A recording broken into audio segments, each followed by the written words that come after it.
because we talked about that briefly before. We did. So I want to tell you a story if that's okay. Yeah, go ahead. Fine. So I was talking to my partner this morning. My partner is happy most of the time. And obviously we talked about this the other day about whether you can be happy 100% of the time. And so I said to him, would you say you're happy 100% of the time? And he said, no, of course not. Nobody's happy 100% of the time. And I can't remember how we got to it, but I think I must have said to him, well, what do you do when you're not feeling happy? And he said, I make a choice.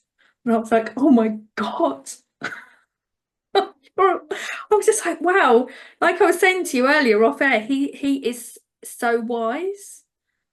And I was just like, that just blew me away. And I thought, I cannot wait to tell Lady that. It's a choice. He's absolutely right. I'm so glad he said that. And also because we just had these conversations before we decided to do this podcast together. And choice is it's a big word. And Mm. that's so great that he said that. And then you were like, Yeah, incredible. I think it's great. And also, to have a partner that allows that choice over it is what it is and this is what happens means his mental state is mostly even and he doesn't really allow things to overtake him, Mm. which is very difficult to find in this world today And without I think practice. I'm very lucky because, Yeah. as you know, I'm quite highly strung. Yeah. But this is why the Happiness Club works for you because this is I'm, your energy is all in it. It's great. so I'm probably not the easiest person to live with. So the fact that he is very laid back and he is happy most of the time, if he was like me, it would just be a disaster. No, it no. I think this is a great match. It's a great Yeah, match. like I said earlier, in some ways he is very like me. He's very cheeky. Like you were saying about, I can't remember what you said now about my I think you said bubbly, childlike. Childlike. He is exactly like that. So we have a lot of fun together. We laugh together all the time. It's really, I think it's crucial for a couple of friends, a couple of boyfriend, girlfriend, marriage, whatever, laugh. Mm, It's so important that they laugh because that laughter brings them happiness and then they start feeling the joy mm. and it becomes their norm. And the fact that you guys do that often is great. One of my students on Insights, this is going to be like not the fun part. Her neighbor committed suicide. Mm, And God. the woman, wife, came over to her house to knock on the door to tell her he's hanging himself, get him down. Mm, So her and her husband went over and they're seeing this guy hanging. Now imagine mm. that. Yeah. Um, so she's trying to hold him while he's trying to get him down. And then there's no room. And then they get him down and he has to fall to the bottom of the shed because it's really tight. And then they're giving him CPR for like 10 minutes until the medics show up. And she's like, this kind of PTSD, which could happen if you don't Mm, catch it, uh, is in everyone's life. Everyone has a trauma that's so shocking.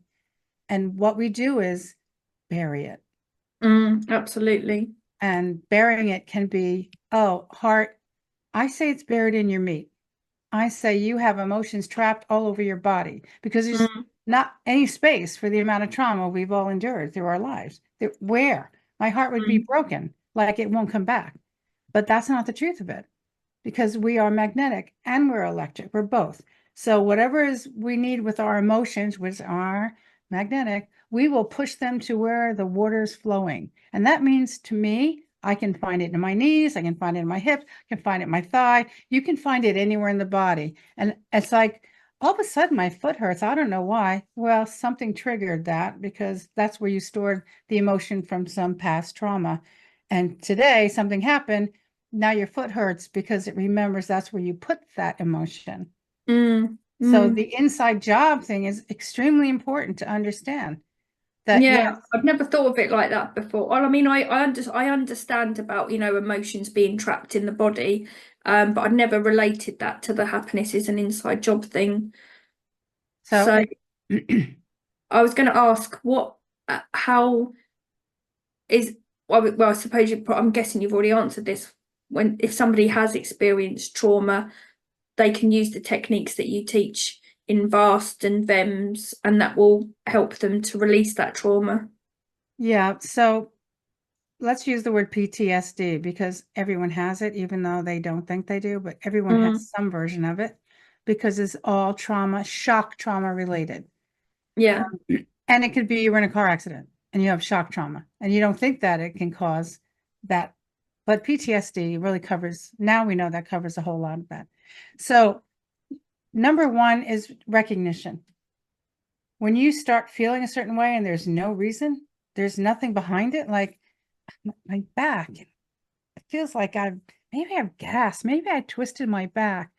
And you had just had a conversation with somebody that you were talking about your past, Mm. and now this hurts.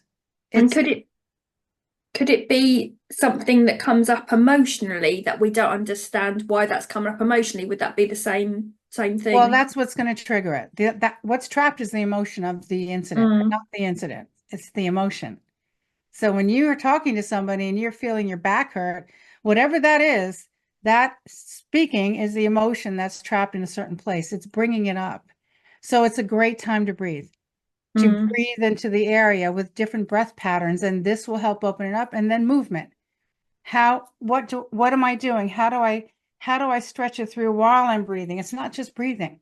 You have to be physical with it because it is inlaid into parts of your body. You may open it and some of it will go, but why not let it all out?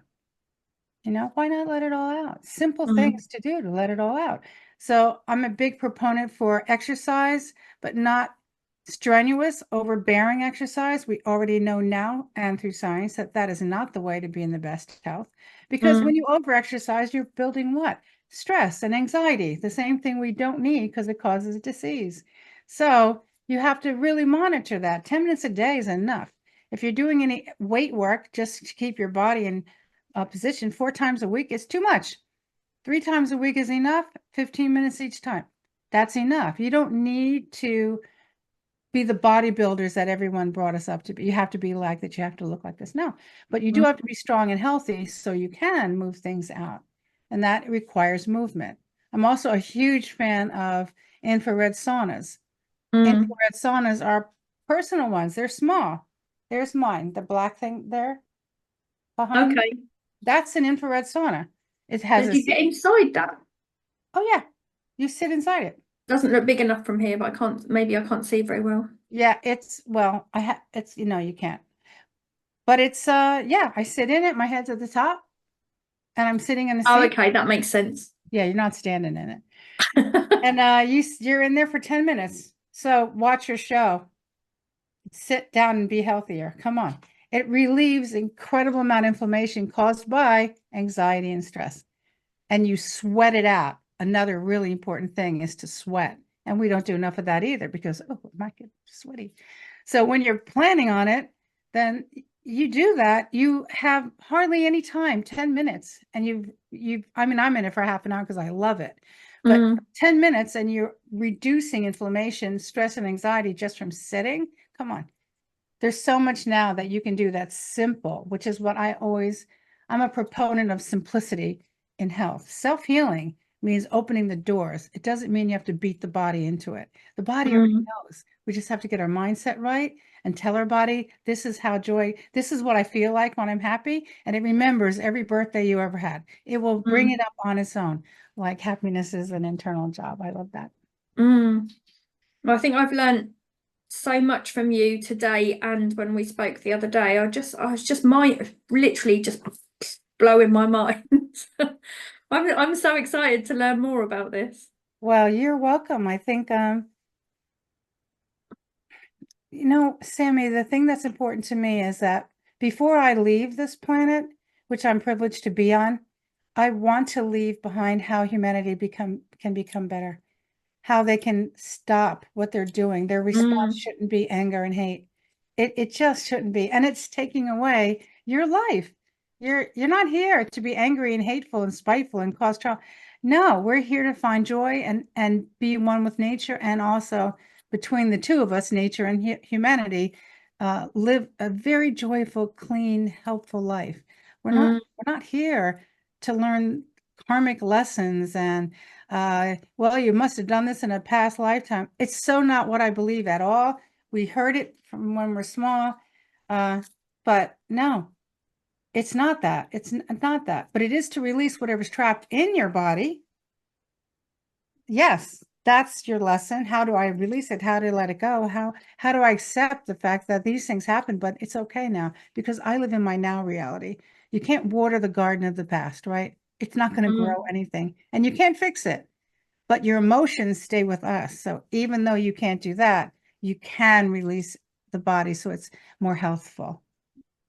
So that brings me to another point. I've heard a number of people say that we have to suffer in order to be happy. What would your answer be to that? Well,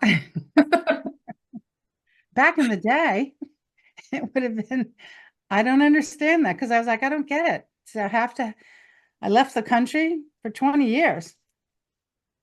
I wasn't sad about it. I just wasn't, I didn't, so, I mean, I made bad choices. I suffered through things, but I don't think I had to suffer through things to be as happy as I was when I was happy. No. Um, I don't think people have to suffer to be happy. I think when you understand that you have these times when you're not happy, that's suffering. You have no joy, you're suffering. These are choices.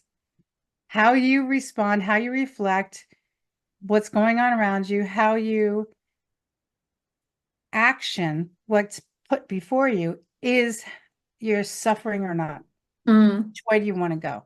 No, I don't think you have to suffer to find true joy. I do think that life will hand you suffering, like deaths and some births that are you don't understand why are these genocides going on in the world. This is suffering for me. This is like when my mind is suffering for it. But then what can I do? I know that what I can do right in my own space is bring as much joy into my vibratory field as possible, and everyone on it is going to get that. That's what I can do, and that's what I encourage. When you're breathing, you breathe happiness and joy out there, not to any one thing, to everyone that can hear you. Every living thing that can hear you. Just for every living thing, I am sending you this amazing smile and the joy in my body and my surroundings so you can have that just anytime is waiting for you. Just smile and reach it, and it happens.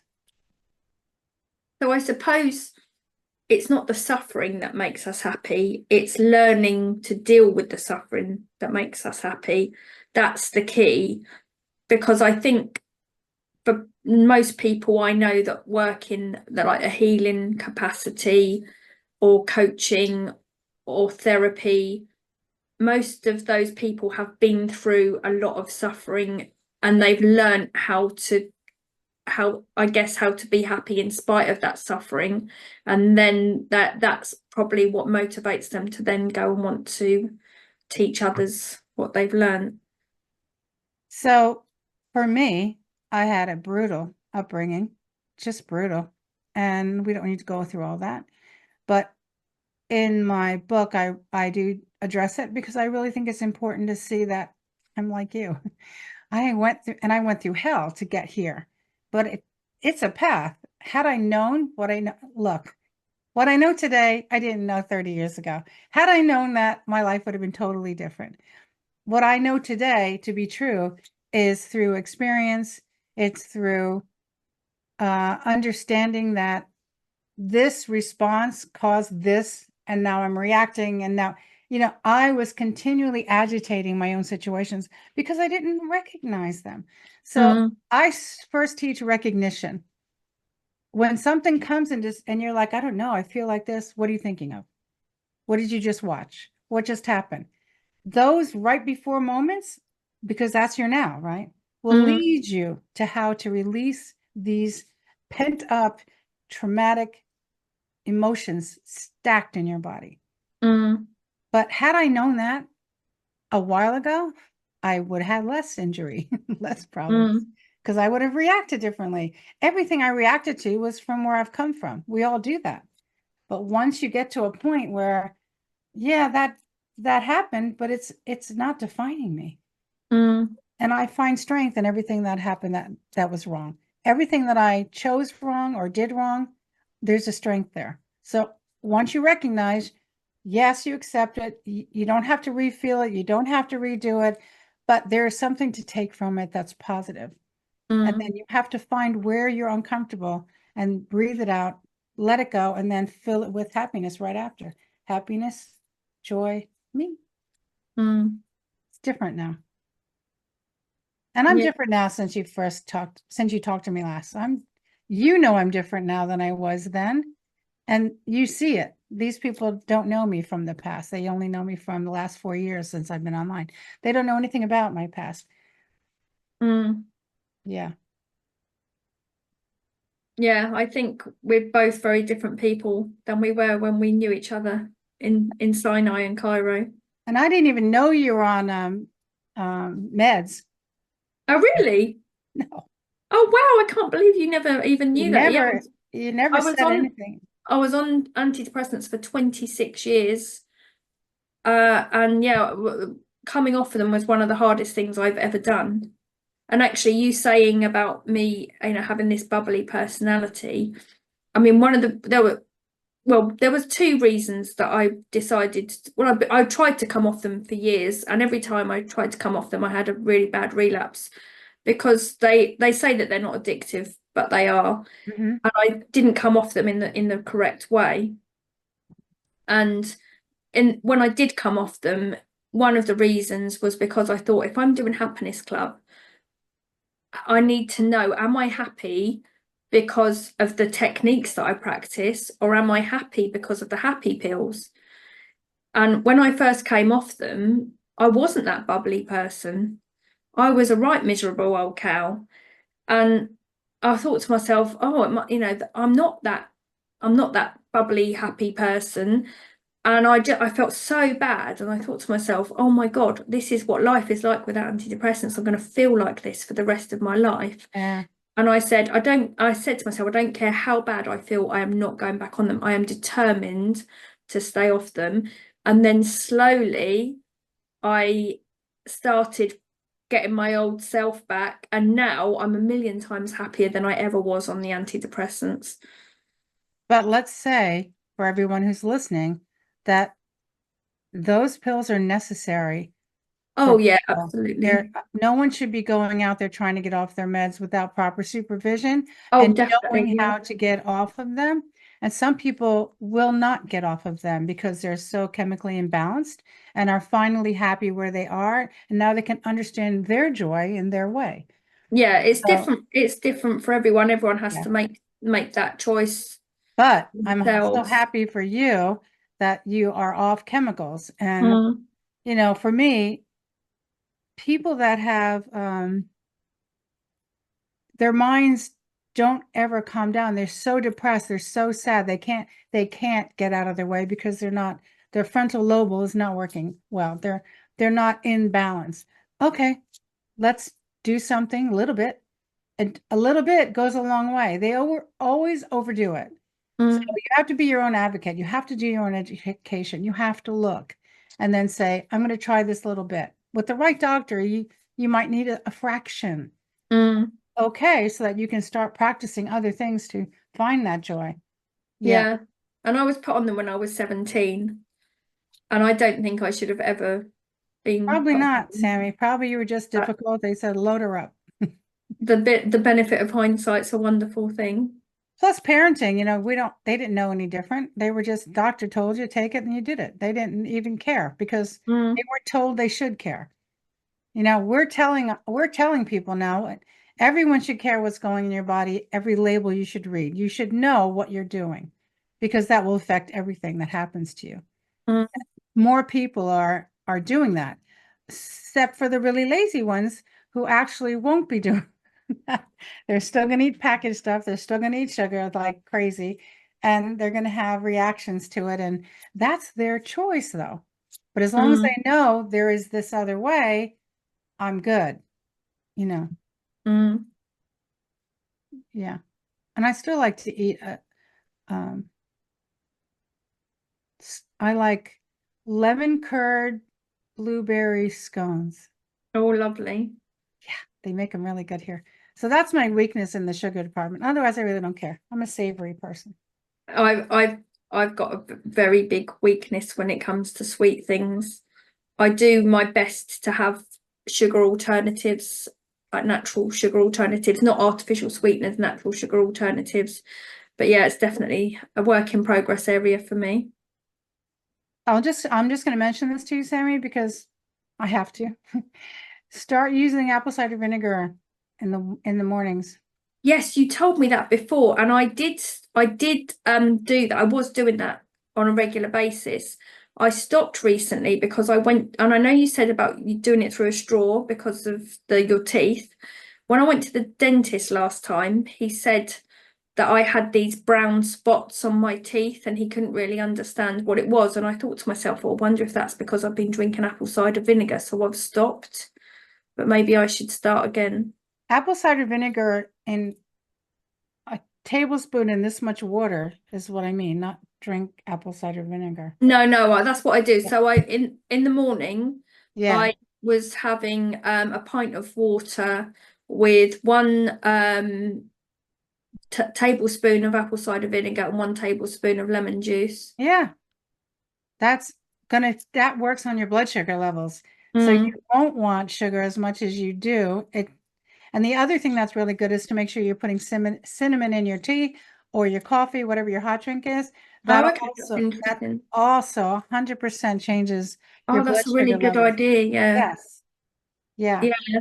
And first thing in So, the morning, you have to be active, whether you just stand and jump in place for a few minutes, because all that stored sugar in the body is waiting, and can really get you into like, I'm just gonna have that donut, because your body wants to match what it's got going on. But when you mm. jump, it takes it all out of the muscle, so you don't have that storage. So do you think it was the apple cider vinegar that's causing these like brown spots on my teeth?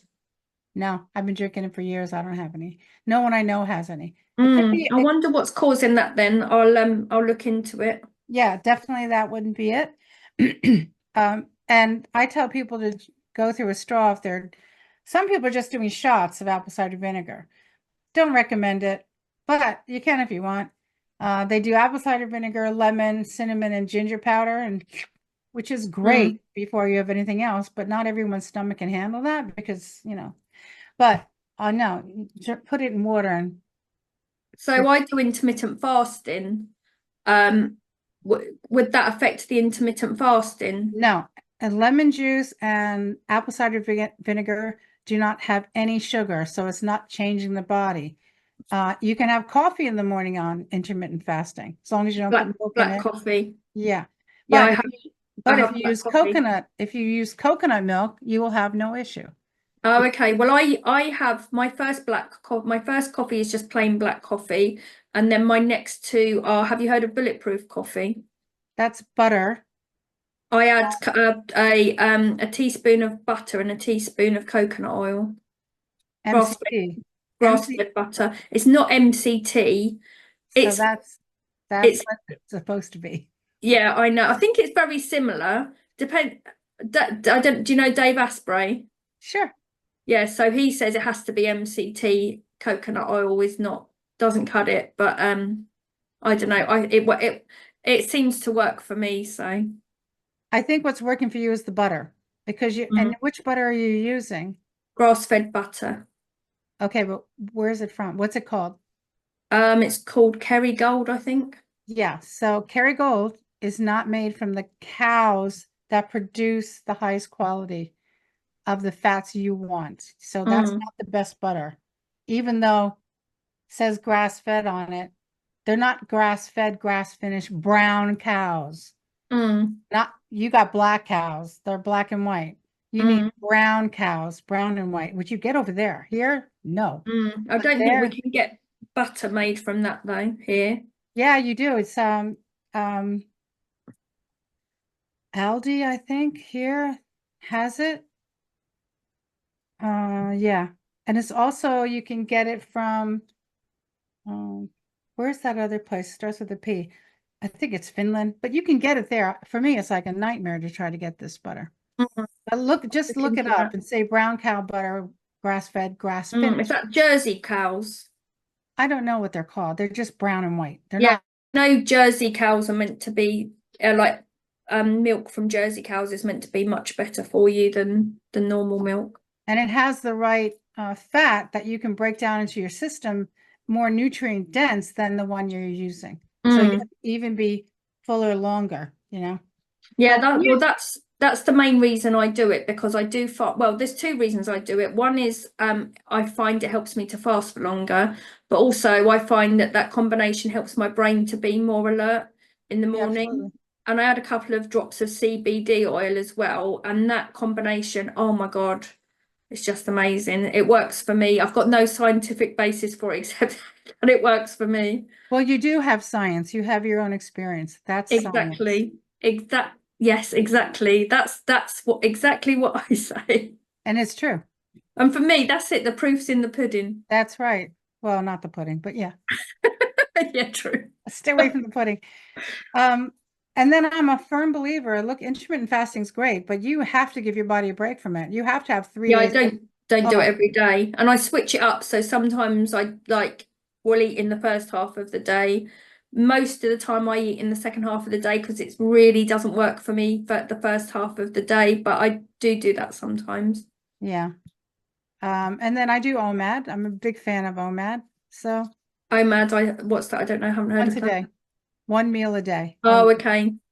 Yeah, I think I'd struggle with that, but I've You might not, because if you no, maybe late, I've done a 22-hour fast before. that's good.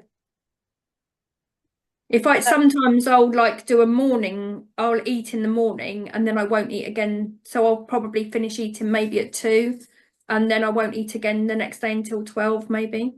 Okay. But don't do that very often because it just doesn't fit with my schedule.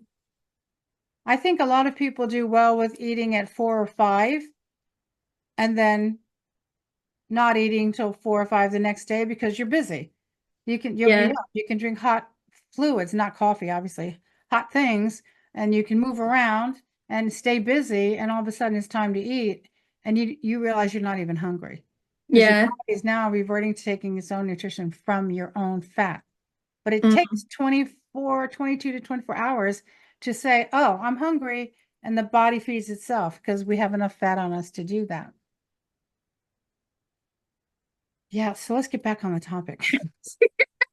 I'm just thinking exactly the same thing. You're So gonna do edit all you that out. so do you think that friendships are necessary to be happy?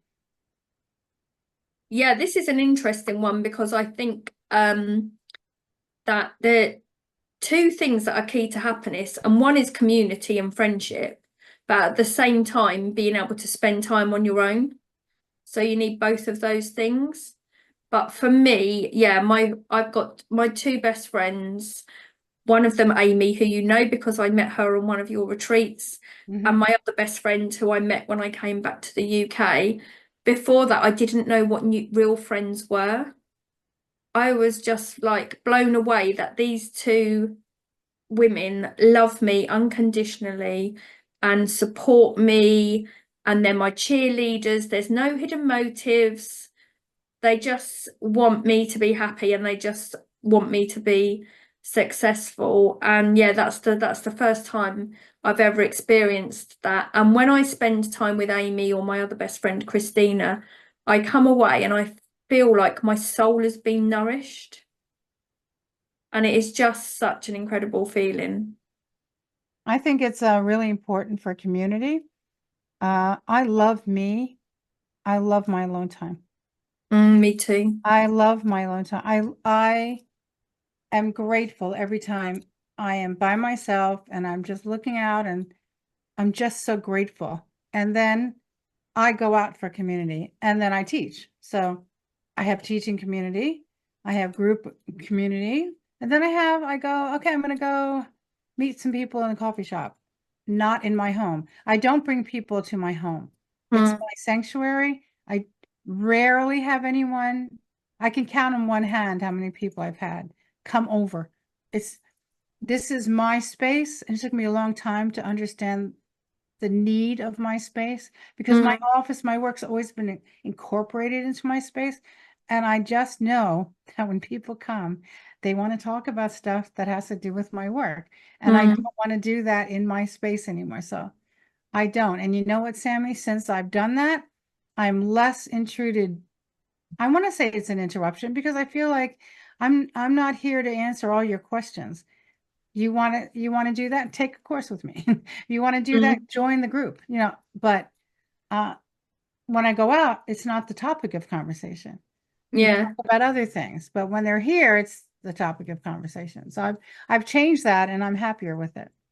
So do you still have clients in your home? No, So where do you see your clients? Is it all online or do you meet them I somewhere else? see, nope. A lot of my clients are abroad, so I see them all online. And if I'm going to meet somebody here, I meet them in a place where there's space and we talk there. Not Mm. in my home. No, I don't bring my work into my home anymore. Much So happier.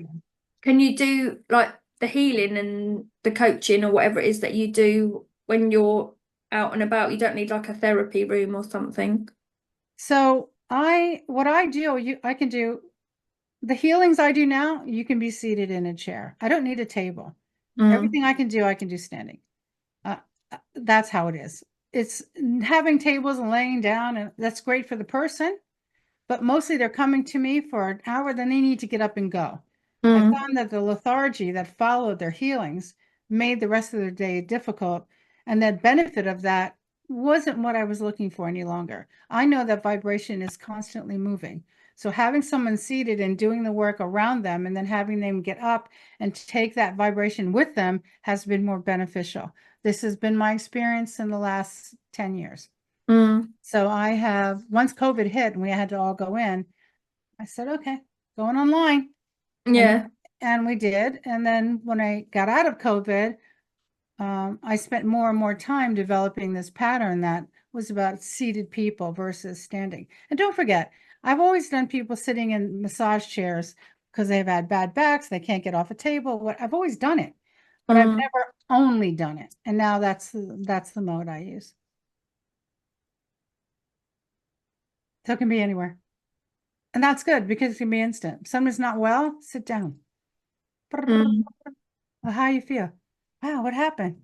Just gave you a little relief. And now we'll breathe.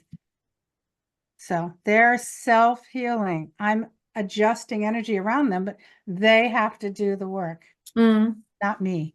I'm a facilitator. Actually, I don't even use that word anymore, Sammy. I use the word reacher. I'm a reacher mm, of vast. I get my information from fields and I bring it to you. You mm. use it, you experience it, you take it into the next field. It's a cycle. Okay, well, we're done. We have so much information. I don't know how much we're going to say from this conversation, but we'll do the best we can. I think most of it was good stuff. I think it was when we got off on the Samantha IF for joining me today and being part of the Now Reality podcast with Lady Colleen Heller and guests. And I'll let you know when it's going to be up. Takes a moment for us to edit and make it clear. And yeah, it was a great conversation. I'm so happy you said yes, you would do this. It was a great conversation. Thank you so much for letting me have this opportunity to have this conversation. It's been a great opportunity for me to come on your show, but also I've just learned so much. So Thank yeah, you. I brilliant. think I think it's really important to impart our feelings and our visions and our thoughts to like-minded people in a way that anyone can understand. And the fact that your mental health was part of this conversation, so many people are going to relate to that and Mm, understand, wow, look at her now. I mean, we want to encourage joy and happiness, and that's how we do it. Experience. definitely. Okay, bye. Thanks, Sammy. Bye. Thanks so much. Have a nice day.